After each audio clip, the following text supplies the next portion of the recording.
Normalized. That's the buzzword that has followed Donald Trump around for weeks in the lead up to his inauguration. So much of the Washington set keeps telling us that Trump, along with his deplorable behavior, has become normalized in the American political idiom. Normalized. That word buzzes around Trump like a fly on manure. Of course, Trump is so full of crap, it's a wonder he's not attracting flies by the swarm at this point. Welcome to Occupy Democrats. I'm David Reddish. Happy Wednesday, everybody. The week is half over.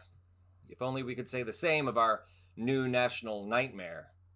In just a few days in office, Donald Trump has managed to sow chaos at the border, chaos in the government regarding everything from gender issues to civil employees, and chaos on the international front, pulling out of the WHO and the Paris Climate Accords.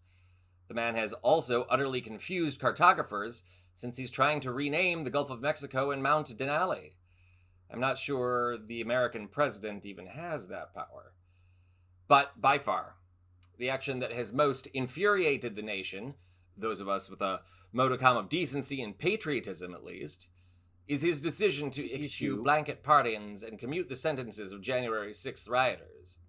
Once again, these people were not peaceful protesters. They were violent criminals that attacked our democratic process, desecrated our hallowed grounds, and tortured police officers. Many of those same officers were maimed in the attack. Others died as a result of it. Now, the Wall Street Journal, longtime beacon of conservative journalism, has also taken aim at Trump. Will wonders never cease?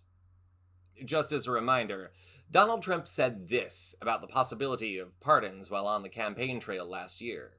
My question is on those rioters who assaulted officers. Would you pardon those people? What's going to happen? Oh, absolutely, I would. You would pardon those? If they're innocent, I would pardon them. You heard Trump there, very clear as to what he would do. But yesterday, a campaign spokeswoman distanced the Trump transition team from that promise, telling NBC News that President Trump will make pardon decisions on a case-by-case basis. Trump's running mate, our newly sworn-in Vice President J.D. Vance, also claimed before and after and during the campaign that Trump would never pardon violent criminals. Remember when he said this? January 6th pardons, President Trump says there's a process. Where is the line drawn on who will and wouldn't be considered for a pardon? I think it's very simple. Look, if you protested peacefully on January the 6th and you've had Merrick Garland's Department of Justice treat you like a gang member, you should be pardoned. If you committed violence on that day, obviously you shouldn't be pardoned. And there's a little bit of a gray area there, but we're very much committed to seeing the equal administration of law. And there are a lot of people, we think, in the wake of January the 6th who were prosecuted unfairly. We need to rectify that. That clip's aging even worse than you are, JD. Yes, for all the protests and promises, Trump hasn't backed away from pardoning violent criminals. Earlier this week, Trump pardoned more than 1,500 criminals convicted of everything from vandalism to assaulting police. This from a man who, as a candidate, received an endorsement from the Fraternal Order of Police, one of the largest police unions in the nation. Bet they're feeling a bit stupid right about now. Or more likely, they're as pissed off as the Wall Street Journal editorial board. In a new op-ed, the board blasted Trump over his pardoning of January 6th criminals. In particular, the paper singled out the pardoning or commutation of sentencing of 7 men, all of whom attacked police that awful day. Those men include Daniel Joseph D.J. Rodriguez, who tased officers in the neck. The night before the attack, he posted, "There will be blood," to a MAGA chat group. William Lewis sprayed multiple cops in the eyes with hornet spray.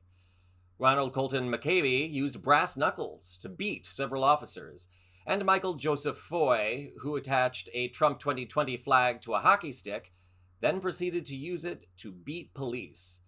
Court records indicate that he swung it like an axe. The Wall Street Journal goes on to note that a certain Senator Marco Rubio came out against the violence on the day of the attack. He's since changed his tune. The events that we saw this week should sicken every single one of us. Mob violence of the kind that you see in third world countries happened not just in America, but in your Capitol building.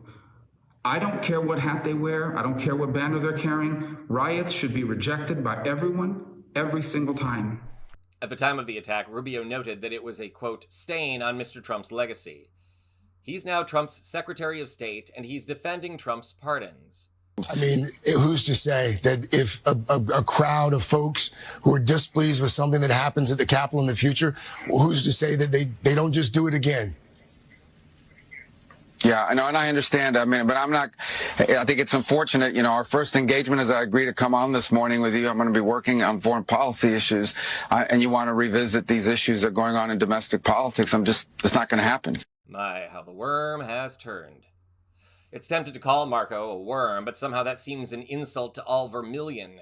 Rubio certainly has the spine of a worm. Now that you've compromised your decency in the name of professional advancement, Lil Marco, how clean do you feel? When you defend Trump, how does it taste in your mouth? Bitter? Does it taste slimy? Greasy? Does it feel cheap and plastic and rotten? And what will it take for you to call out the reprehensible and unpatriotic actions of your boss?